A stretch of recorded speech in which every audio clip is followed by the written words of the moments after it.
This is Driftwood Conversations. I'm Hillary Sloan. In this episode, I'm talking with longtime friend Jeff Frost, an artist, filmmaker, musician, and self-proclaimed alien. Jeff's story is raw and layered. He grew up gay in a rural Utah town, escaped at 15, and found his way to art as a way to survive and transform. We talk about what it means to fall apart and rebuild, to live through abandonment and find beauty in ruins.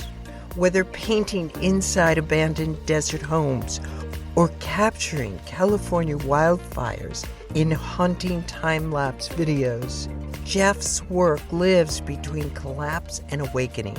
We also dive into the ritual that changed his life, the fire footage that changed his career, and the moment he sat under a tree and fell in love with himself.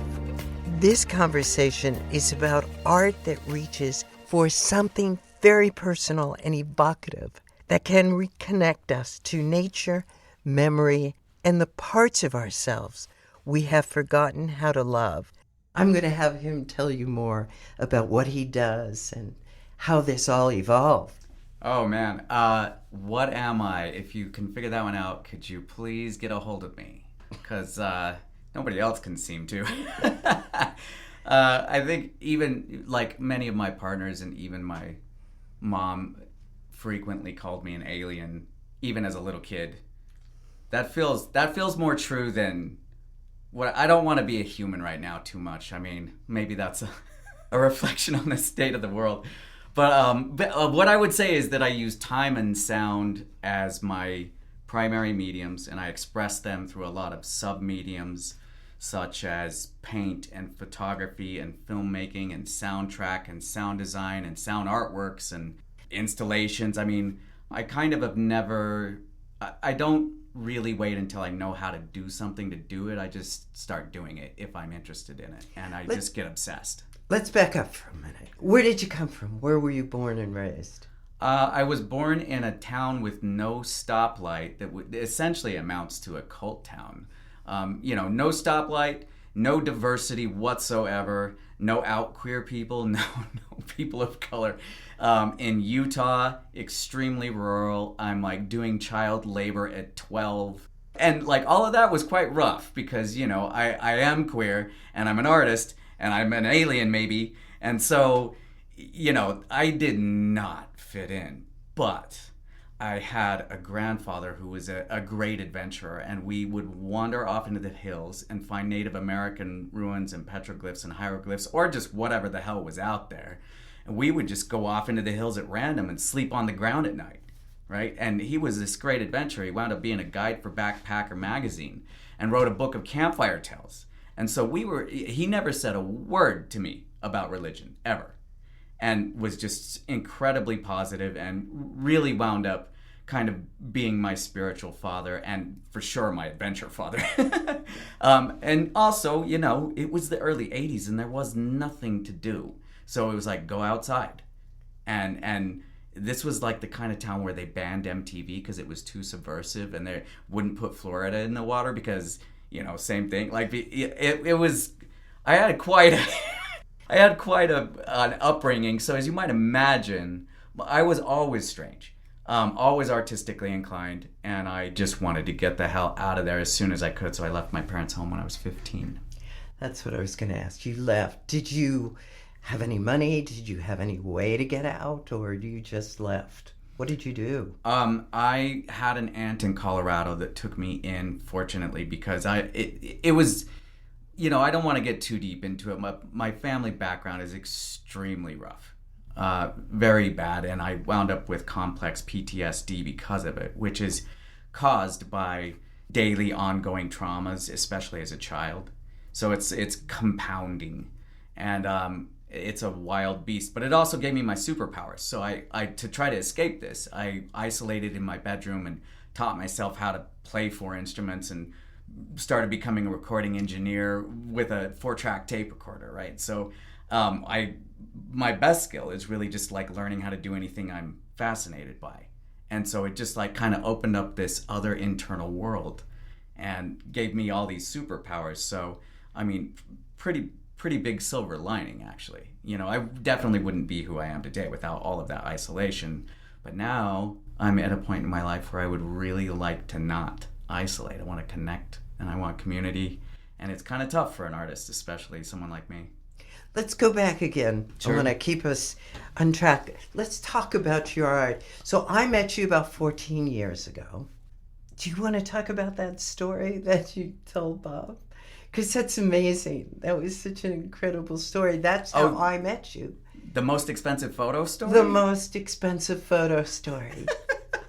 Yeah, I'm really going to let the cat out of the bag on this one because I haven't really publicly, I don't think, said what really happened. So, okay, all right. So this is kind of a crazy story.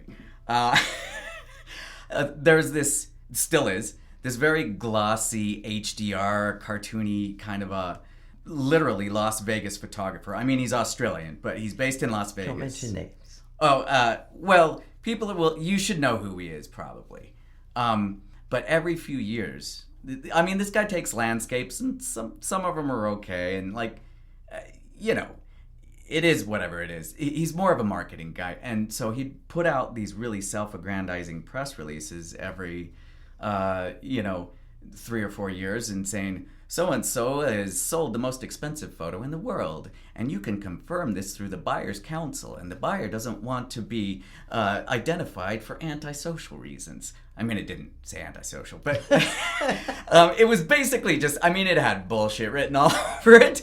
And, can I swear on this podcast? Oh, yeah. Oh, okay. I swear like a sailor. Apologies in advance, sort of. But yeah, like, so I would read these things and I'd be like, oh man, this is, and I'm like grumbling about it because I think this guy's a con man, right? And the New York Times would later expose him and like, he had this crazy quote in there where he says, oh, Ansel Adams just got lucky. But at the time, none of that had happened. And so all of my photographer friends, I was like becoming a professional photographer when this was going on, in addition to all my other mediums. And they all thought it was good because it's bringing visibility to photography and they're selling for high prices in the art world. And I'm like, but this guy is a fraud. And they were always kind of like, come on, Jeff, you're being a hater and blah, blah, blah. So one day I was camping out on my friend's compound. I was sleeping I was doing the van life thing this far back, basically, but blazer life in my case, because I had a seat that folded in the back and I would sleep between my stacks of equipment. And anyway, one night I was very stoned in my blazer, looking at the stars, and I'm like, oh, maybe I am just a hater. And maybe I should write my own press release. And so, high out of my mind, I wrote this press release that said, Jeff Frost has beat the most expensive photographer in the world, so-and-so's record by 10 cents. And he sold a photograph for $6.5 million in 10 cents. And the collector drew a smiley face in the last zero. I mean, I tried to make it, I thought it was pure ridiculousness. I mean, it is, but I thought it was like obvious to anybody who reads it. And like, but I mixed in a few actual accolades I had gotten and a few of these other things. And the next day I read it and I'm like, oh, it's funny. And I stuck it on my website, which nobody goes to because who goes to .coms really? And I put it on my Facebook.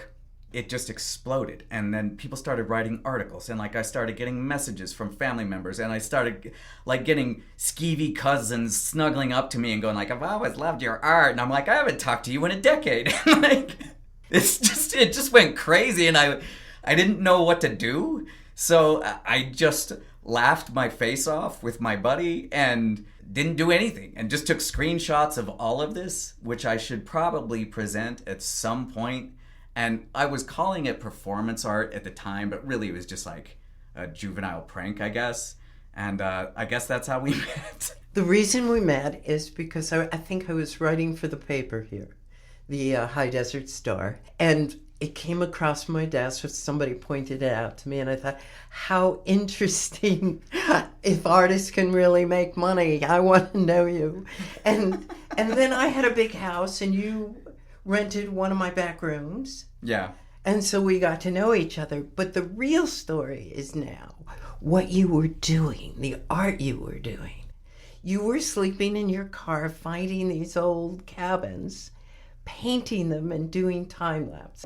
Well, yeah, I was exploring abandoned houses out here. I was in a really rough place because I had realized that my dream of being a musician was not going to work out. And I feel like in Southern California, especially, you throw a rock and you're going to hit a failed musician. And I was one of them. And so, you know, but I had written and I had put so much work into this, right? Like I had written and recorded 500 songs where I did everything on all of them. I'd been in bands, I'd played all up and down the Sunset Strip. No real success to speak of whatsoever, right? And I realized, like just before 30 years old, I'm like, oh right, this is never gonna work out. That dream imploded and I was just crushed. And so I was like, well, I'm a good photographer. Maybe I can make some money being a commercial photography. And I went to this honestly awful school that the government wound up suing several times, the Art Institute, but not the good one, in Orange County. And I'm going to school and I'm just kind of trying to make it through. And I'm like, I was depressed for 2 full years. And eventually I found my way out to the desert and I just started exploring these abandoned houses. And it took me a while to put it together, but I realized that this was sort of mirroring what I did in this therapeutic way, like how I went out with my grandpa and we went and found these Native American ruins. So I would just go wander around through them, and street art was exploding at the time, so I was very into street art, and I was like, well, you know, maybe I should like paint. But doing graffiti didn't feel true to, you know, my background or who I was. I'm like, I didn't grow up in a city and things like that. So I just started experimenting with it, and eventually I started making these giant optical illusions that, for me, symbolized passage, and they symbolize how fragile our perspective is, and they symbolize how our reality truly is, even scientifically, largely constructed from our own perception and thoughts and mind. It's much more subjective than we think it is. And so, like, they kind of became this symbol, and I would time-lapse the making of them, but without me in the frame. So you just see the painting coming together. And I was lighting the interiors of these houses with flash photography while exposing for the outside as well at the same time. And so like it was all quite technical, and there was a whole bunch of things happening all at once. And it kind of was like this sort of one-man band of making this weird art film style that, I mean, there are some things like this in art history, like stop motion pieces and whatever, that are really cool and innovative, but my particular way of doing it had not been done just yet. And I was living in Anaheim in this terrible neighborhood, and the cops shot somebody in broad daylight. And I heard it through my window. I was like right on the corner. People protested that night, and then they came back and sprayed the crowd with rubber bullets, and just mayhem erupted and rioting for 12 days. And so I grabbed my camera and I just charged straight into the mayhem without even thinking about it, which taught me something about myself, that, you know, like, I just go straight into the crazy shit. And like, not in the smartest way either. I just went in. I time-lapsed riots, right? And I still to this day, I'm not sure I've seen very much time-lapse of anything like that. And they wound up in my film Circle of Abstract Ritual. I remember that. It was brilliant. But when you say time-lapse, did you have a tripod? Did you? Yeah. Oh, you Yeah, did? I was in the middle of mayhem with a tripod, standing still, like with people burning dumpsters and people running around and just craziness. Okay. How did you get here to Joshua Tree, to the desert? Well, when I started coming out and exploring abandoned houses, I started in the Salton Sea, and then I just started roaming around the desert. And I would get classmates, I would convince them to come do photo shoots out here because I didn't have enough money to buy gas to come out here. And I'd be like, well, I know all these spots, which is true, I did. But basically, I would con them into giving me rides out here, and then I would like do weird art stuff out here. And that's also how I started shooting fires too. There was a fire on the San Jacinto Mountains. Before we get to the fires, that first piece you were talking about, this Circle of Abstract Ritual, yeah, which wasn't my first, but one of my first big one. Okay, it was brilliant. It's brilliant. Everybody should look it up. Did you go through a healing process during that? Because you were talking about also not knowing who you were, what your art was, spending that time alone. Circle of Abstract Ritual in particular kicked off a healing process that continues to have its own inertia to this day. So the idea at the time was that I felt a religion-sized hole in me. And I think now I largely think of religion as mostly bureaucracy, and spirituality is quite different from that. But I left my childhood religion, which is Mormonism, at 15. I cut it off and I was out. I found it immoral, even at 15, even in a town with no diversity. I was like, this ain't right. And I don't like how this church treats women and queer people and black people, etc. So I was out and I was agnostic. And, for the most part, I was like, I just don't know. And I also was weary. So I was like, I don't want to think about it in a way. But I still had this kind of missing thing, like rituals, rites of passage, community, these kinds of things.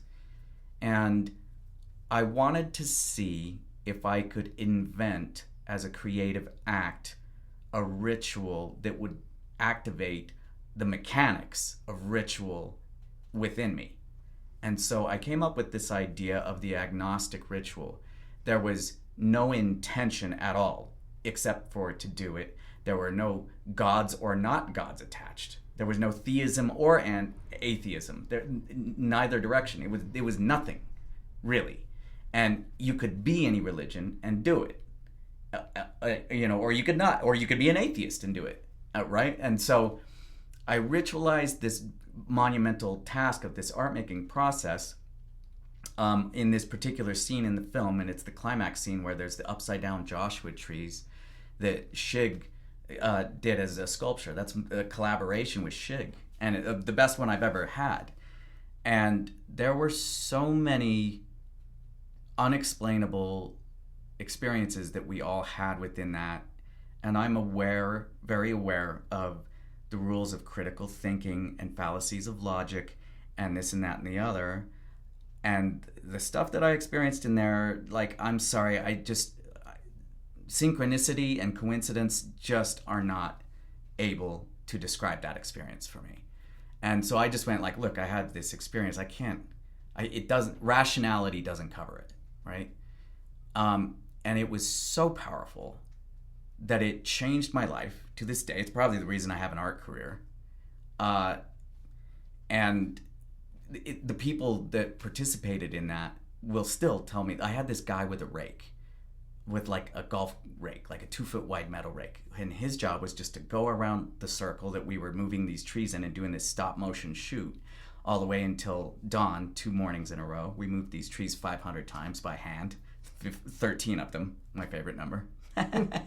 And, he still, and his job was, he didn't have to get out of the frame, but everybody else did. So everybody would come into the frame, they'd move their tree a few inches in a circle so that they would rotate in the finished shot.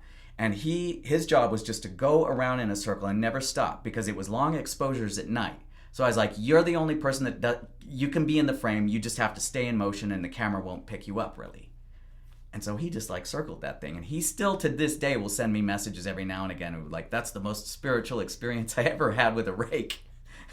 So a question to be clear, the artist you said he made those Joshua trees, Shig? He salvaged them from going into landfills, and they were burned in, I think, the Sawtooth Fire. But people would just clear them off their land, right? Okay, so no Joshua trees were hurt. No, they were at the time. They were just putting them in the landfill. They would clean them off their land. So he would find them and balance them upside down and cut the branches so that the trunk was in the air. Otherwise, they would have just wound up as literal actual trash, which is a shame. But yeah, they were salvaged. They were salvaged. Good, because that's really important, the protection of those trees. Yeah, and I mean, now I think it would be, trees that are, a wildfire is a tough thing because they have to clean things up. But even the down trees are habitats for all kinds of things. animals, other animals, and Yeah. and Bugs growth, and new growth. Yes. So, it definitely to me seemed fine that he was doing it because, like, yeah, they would just put him in these huge dumpsters and haul him off to the landfill, and that doesn't seem The great. people on whose land had been burned. Is that okay? Yeah. Good. So, and this was a huge fire, so these trees were all over the place, right? Like there was a lot of them. So that's back at like before. What year was that? 2009? Before? I'm not sure. I think it was like 06, 09, something like that. That fire, and it was a really big one. And yeah, it killed a lot of Joshua trees, sadly. And so yeah, that's just one of it. Those artworks were Shig's, and I just had this idea of how to put them into motion. Amazing! It was a brilliant film. I've watched it many times. What kind of response did you get from people from it? When I got done with that film, it had taken me 3 years and like 350,000 photos I shot. But I shot like all kinds of different things for it, including paintings and the riots and all of these things. And by the time I got done with it, I was looking at it and going like, I don't think I've ever seen anything like this, but I have no idea if this is any good. I was just too punch drunk from it. And then I put it out in the public square and it went viral. And, so it had this huge like reaction publicly. And like, every, at the time magazine or online publication you can think of posted it, like including, Time and NPR and The Atlantic and like just a whole bunch of things, wrote articles and whatever. And I also, at the time, I had a good teacher at school that was like, so here's what you do. Pre-write an article for them that they can change a few words out in because these poor people don't get paid anything, and make it super easy for them, and you've got great visuals, and this very much worked. So like I got a crazy amount of press. And then it like kind of took off on its own, and since then I've started getting asked to do like all kinds of stuff. You did some events for Coachella. I shot and made a film of Philip K. Smith's installation for 2016 Coachella. Lance Gerber and I shot the time-lapse for it, and I made a film out of it and did the soundtrack. And the soundtrack was very otherworldly, and like because the installation looked like a spaceship kind of, and at the time Phil was like, the soundtrack is too weird, it's like another character, and I'm like, okay, and I like, because it's his art, and I'm like, that's fine, and so I made him a more simple one, and then I think a year after that he came back to me and he's like, no, I play the first one now for all the museum shows or whatever that he does, and I'm like, yeah, exactly. Let's talk about what happened internally, that spiritual awakening that you had through that whole process. Leaving home, discovering what your ideas for your career were going to be didn't work, the spiritual plummeting, and then coming back up, finding the resilience, finding that place in yourself. Can you talk about that? Yeah, I mean, I would say the spiritual plummeting wasn't when I quit religion. I would say it was every day of the days that I was in the religion, because it was very much based on not actually being Christ-like. It was appearances and judgment and gaslighting and like a lot of really bad things. And so I think when I quit it, actually, that was an upward movement. But as I've gone through life and tried to find more inner peace, things have changed. And really, I stayed pretty agnostic for the most part, even after Circle of Abstract Ritual. But I had enough room in my mind to go, look, I've got some experiences that I can't explain. I'm not willing to assign God or a New Age value or a Middle Eastern religion value, like anything to it. I don't know. I don't know what it is, and I don't have an explanation for it, and it's very interesting, but I don't know what it is, right? and I don't want to try to define it. And so I just didn't, really. I was okay with the abstractness of it. And my life's going on, and I found myself one day in front of a mirror in a depression episode, and I said something that I didn't think it, I just said it, right? Like it wasn't a thought in my head prior. And I looked in the mirror and said, you got to find a way to love yourself, because I didn't.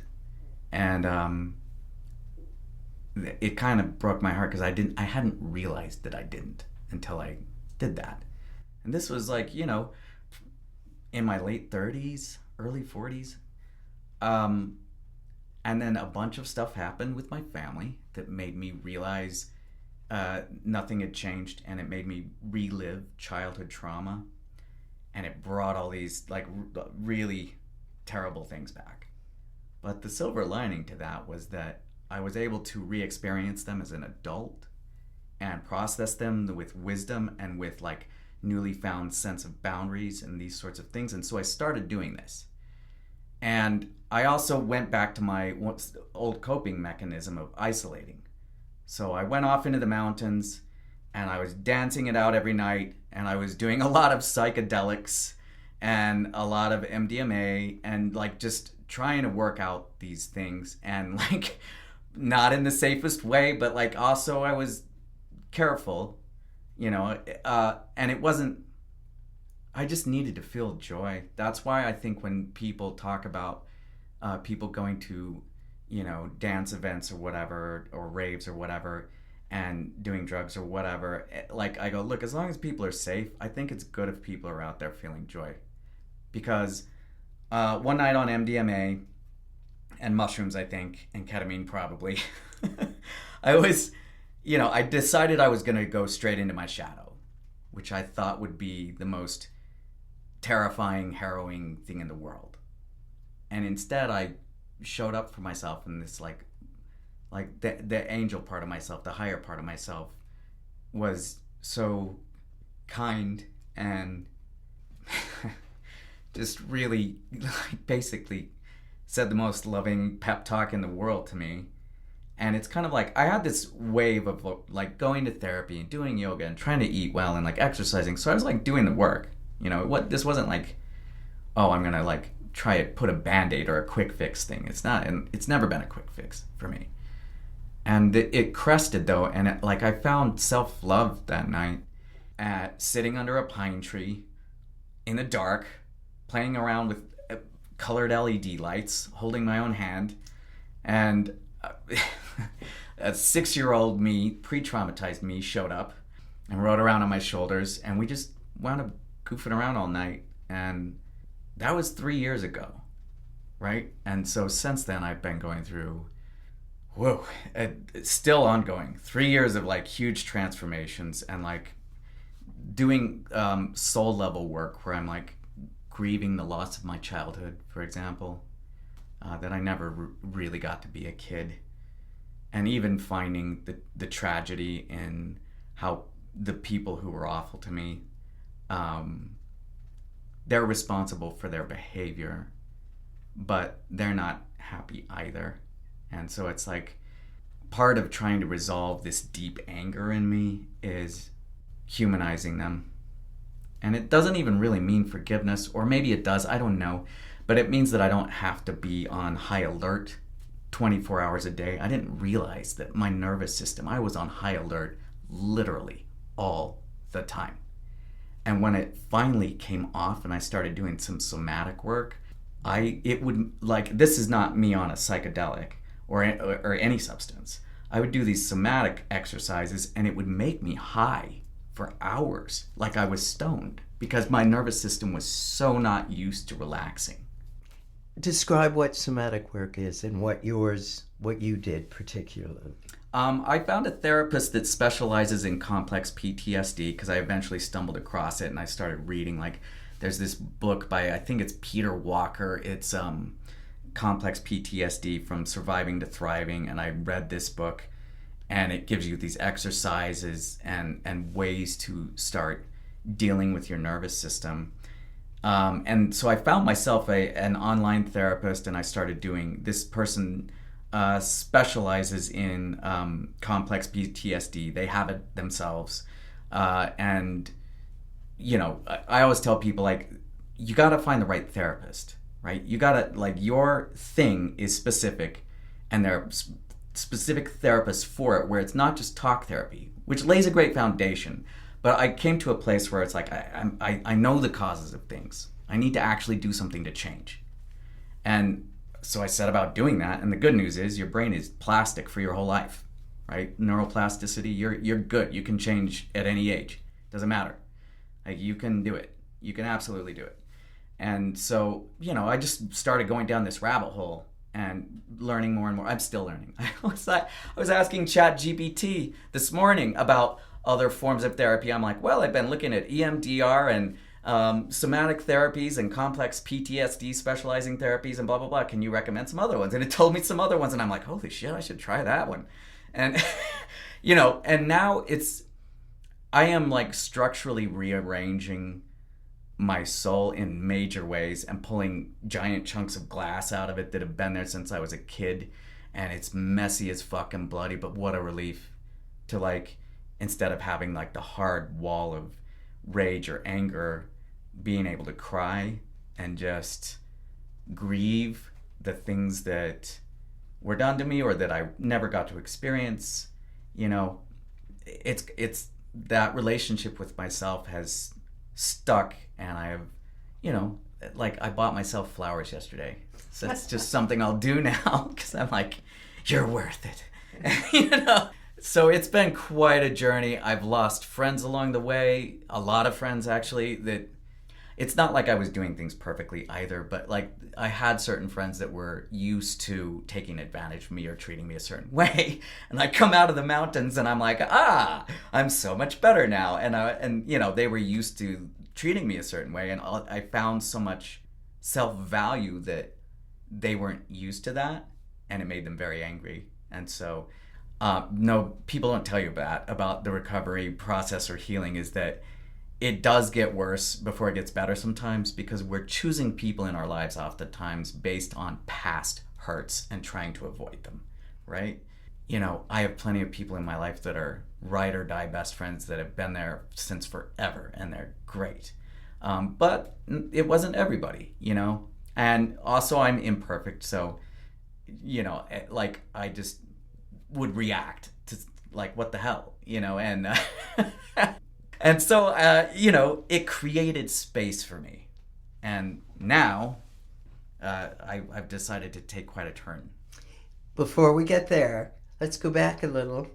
You did a series of fire films on California fires. Yes. I made this film called California on Fire, where the land is the main character of the film. I wanted the land itself to be that instead of what people would normally pick, rightfully so, as firefighters. And of course, firefighters are in it. But for me, the main character of that film is the land. And it is not documentary, it's art, and it's an art film, but it is extremely cinematic, and it does blur the lines. And it's 25 minutes long. It took 500,000 photos. I shot that project for 9 years to make a 25-minute film, and the initial impetus for it was that I wanted to show that climate change is happening right now, and I started it in, I think, 2014. I shot my very first fire in 2011. You trained yourself too how to be out there in the fires, right? Yeah, I went to a basic wildland firefighting school. I took the same, like, I was there with firefighters and Flagstaff. I was, at the time, I was mortified at the thought of a firefighter having to rescue me because I was being a dumbass.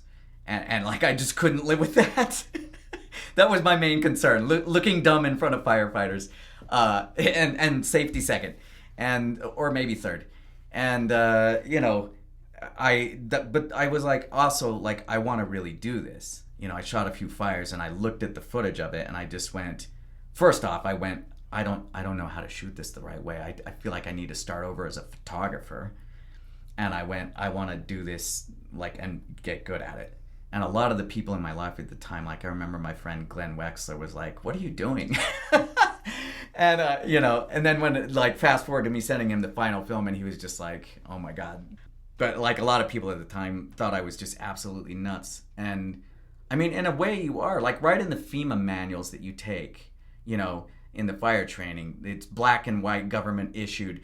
To fight fires, you have to be a little crazy. Like it says this in the I remember reading that going like, that's hilarious that they actually say that, and then going like, but obviously it's true, right?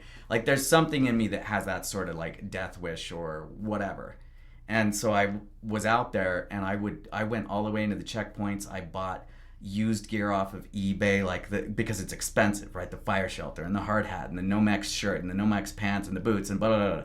I wound up, as I was going along, going, okay, the climate change part of this is so obvious. And then I started experimenting with structures, and I wound up settling on 5 chapters based on the stages of grief, because I was grieving the land, I was grieving what people lost, I was burying people's dead pets.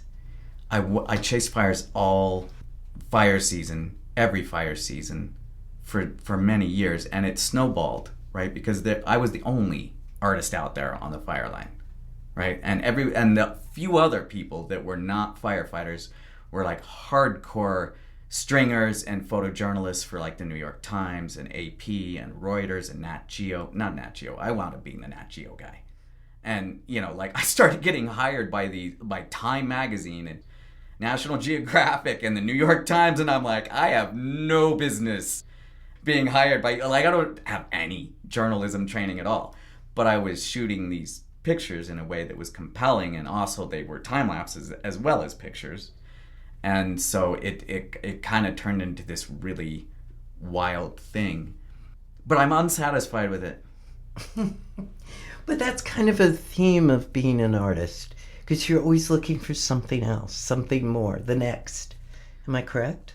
Well, yes, but I'm not unsatisfied with it for those reasons. Like, I think about Circle of Abstract Ritual, and I am completely satisfied with it. And some of my other films, too.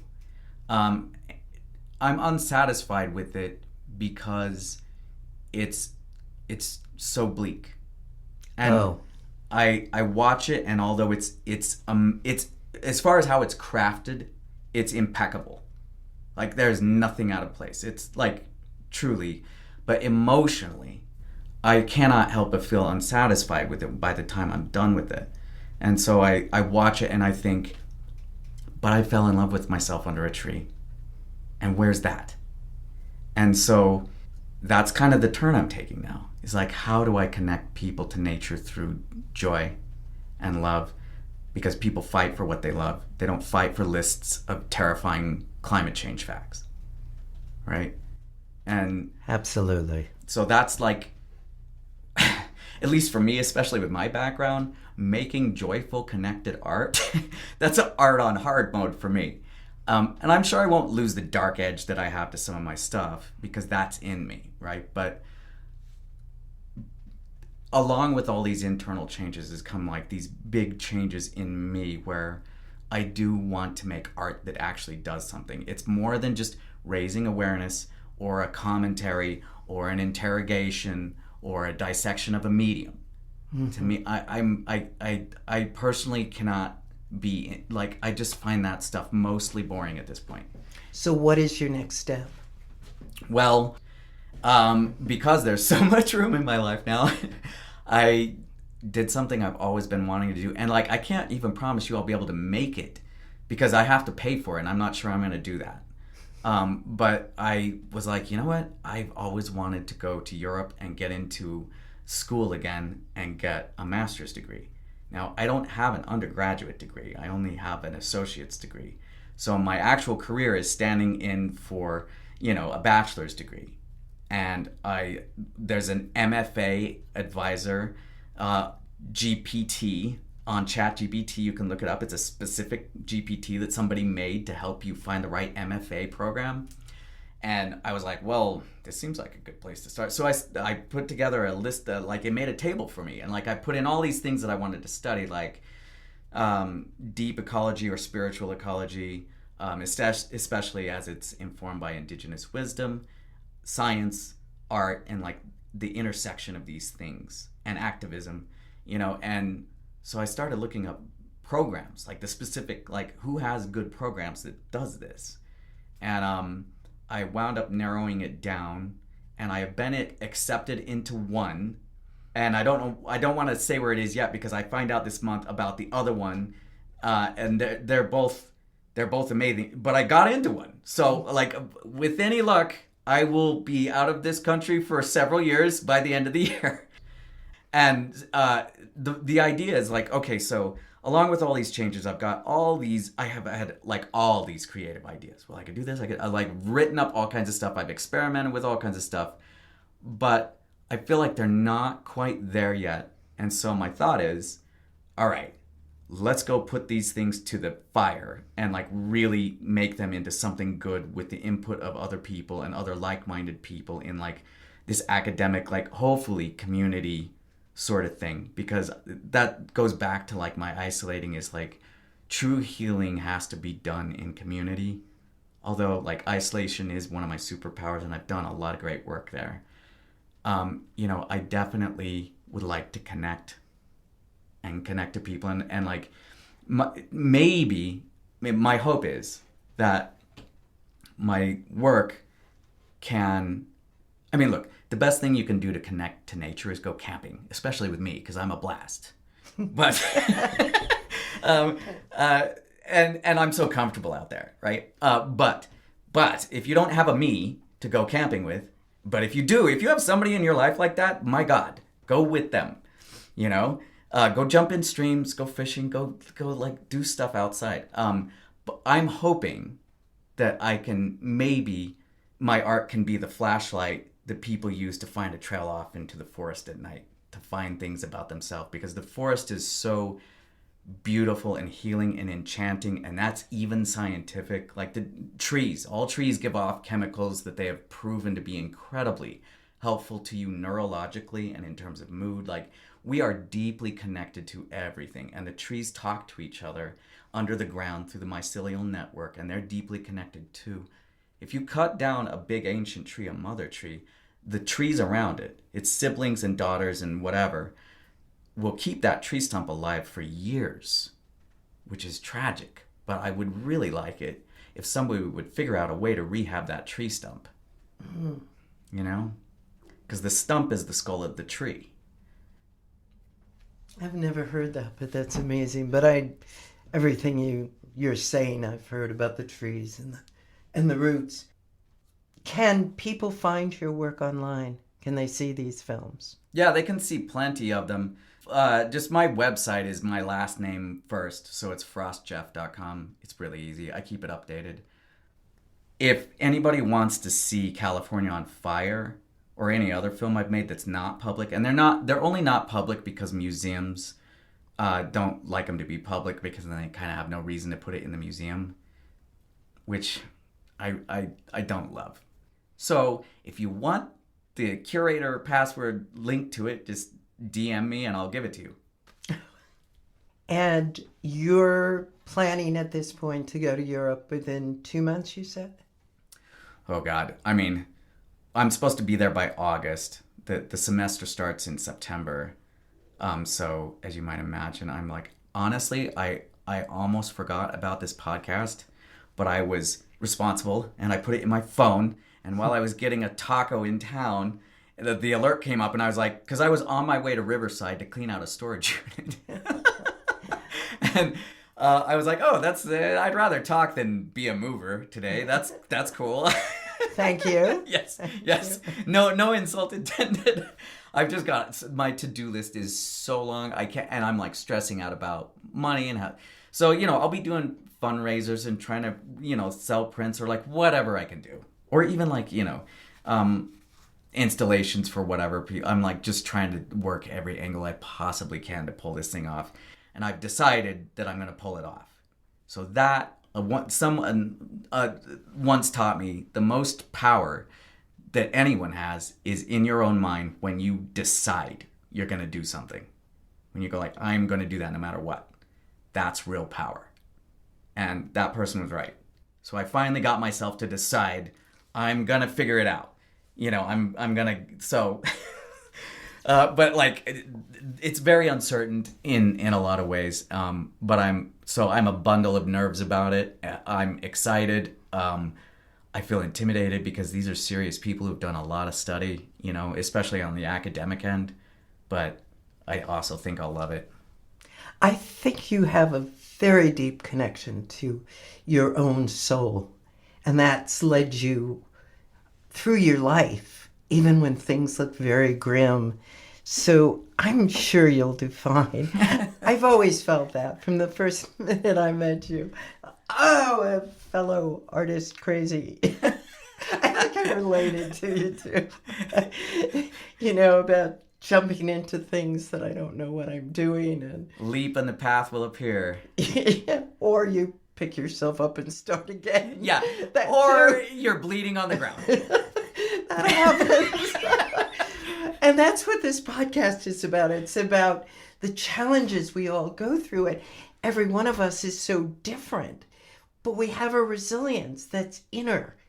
And if we can get quiet enough to trust it, to listen to it, it leads us to the next and the next. That's one of the most beautiful things, is that I used to feel so insecure about, like, I don't know enough art theory, or what if I say the wrong thing in front of this curator, or like blah, blah, blah, blah, blah. Like the art world can be real mean.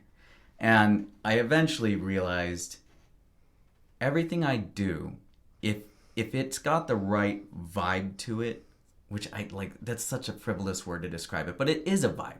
It's like if it's got the right emotional feeling to it, and the right, like, the intellectual stimulation is great. It helps make it resonate on a deeper level. The research behind it's great, same thing. But art, for me, I think all of it fundamentally emanates from an emotional place. So if you have art that is divorced from emotion, then it's going to be, kind of an intellectual exercise. It's maybe more like philosophy, which is fine. I like idea art. I like conceptual art too. But for me, it's got to have a right vibe. And I realized if I am able to make a living making work that is meaningful to me, that connects with other people, it doesn't really matter if it's accepted in the upper echelons of an ivory tower. And it made me kind of relax, because I went like, oh, I don't really need validation from those people. It's great. So I want to thank you for coming today. We ran into each other and this all happened very spontaneously. And it's always been a pleasure every time we've run into each other and connected and talked and spoke. I related to your journey, but your creativity is so magnificent, Jeff.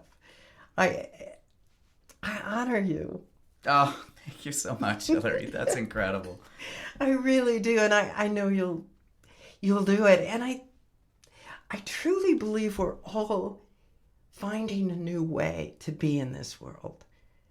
And so if we can honor each other's way without trying to make somebody like you, or even find people that are like you, just be there. And you talk about connection. What a powerful thing.